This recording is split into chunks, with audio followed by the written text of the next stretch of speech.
Hello and welcome back. Once again, it's time for the Golden Age of DC Comics, 365 days, where I take this well-loved hardcover coffee table book given to me by one of my best friends about 2 decades ago. It's been surfing my coffee table ever since, and it's always been a source of great conversation that I wanted to have here with you right now. I want to recreate those comic book conversations that we used to have in the comic book shops. And I thought this is a great time to spend. We're going to talk about comic books every day for the rest of the year. And I like to open up the show with just showcasing the book a little bit. This is a 2004 Abrhams publication, hardcover. I have a link in the description if you want your own copy, or it makes a great gift. It's going to look great on your coffee table or your friends. Last time I checked, the price was about $7.50 for this very hardcover book. So get your own copy. It was written and curated by Les Daniels, Chip Kidd, and Geoff Spear, and I'm very grateful for these individuals to bring this into my life, and also and to Peter. Thank you for giving it to me. And also, I have tons of gratitude in my heart. I feel so blessed that you're here with me right now, hanging out, talking about comic books. If you love comics as much as I do, you are in the right place at the right time. Let's see. Don't let anyone take your escapism away. It's huge in modern pop culture that everything has to be about activism. I reject that notion. I think that we need a respite from this world, if only for a few moments. And that can come through music, it can come through art, and it can come through our fiction as well. Comic books, TV shows, movies. They can transport us, spirit us away to fantastic places, places of fantasy, of science fiction, of magic, of robots, of space aliens, of superheroes, that we don't have to worry about this world's problems just for a few moments in a day, So I need a break from that stuff. You do too. So don't let anyone tell you how to enjoy your fiction. And the ages of comics, well, the golden age of DC Comics, that runs from 1938 until 1955. The Silver Age from 1956 until 1970. The Bronze Age, I'm a Bronze Age baby, runs from 1970 to 1985. And the Copper Age begins in 1985. And after that, well, I think there's a conversation there that I'm so willing to be part of. So hit me up, leave a comment, invite me to one of your live streams. Let's talk about this. I love comic books. So we're going to use this book for its intended purpose. We're going to crack it open. We're going to see today's date. Today's June the 6th. We're going to look at some comic book art of an Antediluvian age. We're going to read the blurb, and then we're going to talk about comic books. Let's get to it. This is from Whiz Comics, number 52, March of 1944. There's no writer or art credit to this. This is Ibis the Invincible. I'll read that in just a second. I just want to pull up the wiki page. The wiki page. That I brought this up because I like to read wikis to you, I guess. But yeah, this is June 6th. I have just I have just power enough to summon one who can help me for a fleeting minute. Ibistic, bring me the greatest man on earth. The Ibistic. We'll get back to that in a second. It's June 6th. A quote-unquote crossover is a comic book occurrence in which one character shows up in another's story. DC formalized the concept with supergroups like the Justice Society of America, but Fawcett Publications was perfectly capable of its own team-ups, even before its characters were acquired by DC. Here, Ibis the Invincible experiences a spot of trouble and requests the aid of the greatest man on earth, Captain Marvel, aka Shazam, who has his own separate stories before Ibis, in each issue of Whiz Comics, obligingly responds, quote, "You and I, each in his own way, are fighting the forces of evil," the big red cheese proclaims, his speech patterns evidently affected by proximity to the Egyptian magician. Yeah, so Ibis here is Egyptian. He's a brown person. He's a person of color. I mean, is this an unfair representation? Heck, no. I don't think so. I'm not feeling that one bit. And we're going to talk about Ibis just for a second here. Let's get to it. This is from the wiki. Ibis the Invincible is a fictional character originally published by Fawcett Comics. Remember, they were a competitor to DC Comics that DC put in the poorhouse with their lawsuits claiming that Captain Marvel was ripping off Superman. Sometimes I drink tea. Tea is good. I grew up in an Irish house.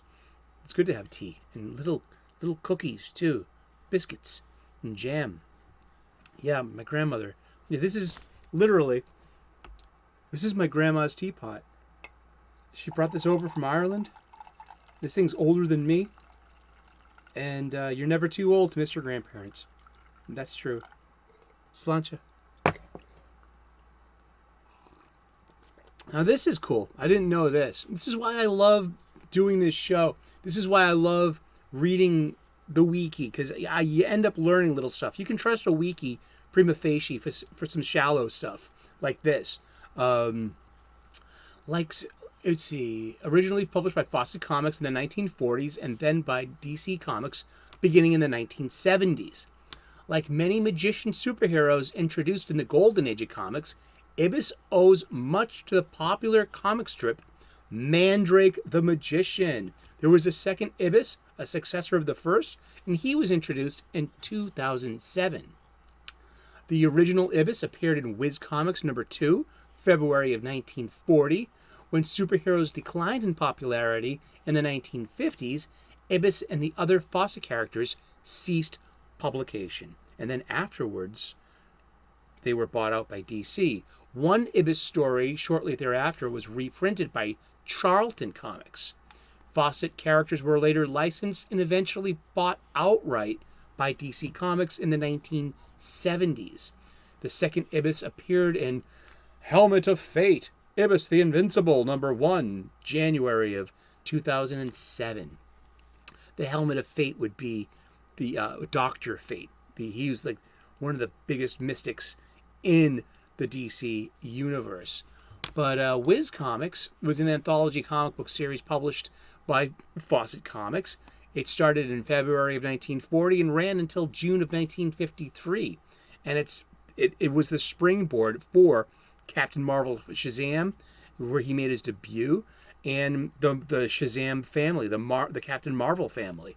And also, let's talk about Mandrake the Magician just real quick. Mandrake was big time. Everyone knew who Mandrake was. So over at DC, you had Zatara, Giovanni John Zatara, who spoke magic words backwards. And he was a magician who really knew magic. So his secret identity was a stage magician, yet in real life he was a magical superhero, which was pretty awesome. Yet over at the competitor, Fawcett Comics, they had their own magician. Wow, I live down the street from a firehouse. Alarming, huh? I hope everything's okay. Come back safe, you guys. Firemen. I grew up with firemen, too, in the projects of South Boston. But Mandrake the Magician was a syndicated newspaper comic strip created by Lee Falk before he created The Phantom. Mandrake began publication on June 11th, 1934. It was distributed by King Features Syndicate. And King Features, they were like the big players in daily and Sunday funnies and newspaper strips. Remember, comic books were thought of as second-class comics. The real comics were in your daily newspaper. That's where Flash Gordon was. That's where Buck Rogers started. You had the Phantom. You had Little Orphan Annie. You had Gasoline Alley. You had the Katzenjammer Kids. Ripley's Believe It or Not. And Mandrake ran from 1934 until the last strip in July 6th of 2013. That's so cool. And some people say that this comes from comics historian Don Markstein. He says that some people say that Mandrake the Magician, who started in 1934, was comics' first superhero. Isn't that something? Yeah, I totally... And this is why I love tripping through the past, learning more and more about my beloved pastime, about comic books. And yeah, we've been talking about Ibis, the Invincible, and we're talking about comics.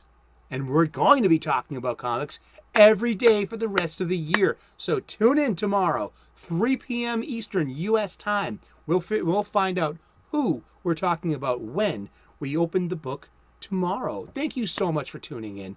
Like and subscribe if you could be so kind. Hit the notifications, and it will let you know when the show is on and the show is airing. I make daily content. I talk about spirituality with gratitude lists and Sunday sermons. I'm an ordained minister, an amateur theologian. Spirituality is a missing ingredient in a lot of people's lives. And I'm hopefully going to inspire you to blaze your own path and be your own seeker and find your Tao, your road to it's such an underrated component to your mental and physical health, your spiritual health. I'm also a professional chef. I share with you cooking hacks. I have a playlist called What's Cooking. I make soup. People apparently love soup, unless you're Doc of you can find every Saturday, mostly every Saturday on Wes's Thinking Critical station. He's a good guy. I also make bunny videos. Yeah, little bunny rabbits. I walk to work, the train station before the sun comes up. There are bunnies eating their breakfast, and I hear a bird song. It's like a Disney movie opening, and I document that and I put that as shorts on YouTube. And it's fun and it's good natured, and hopefully it'll give you a smile. Thank you so very much for tuning in. God bless. Namaste. Good luck. We'll see you in the funny pages tomorrow. And thank you so very much for tuning in. See you later. Bye-bye.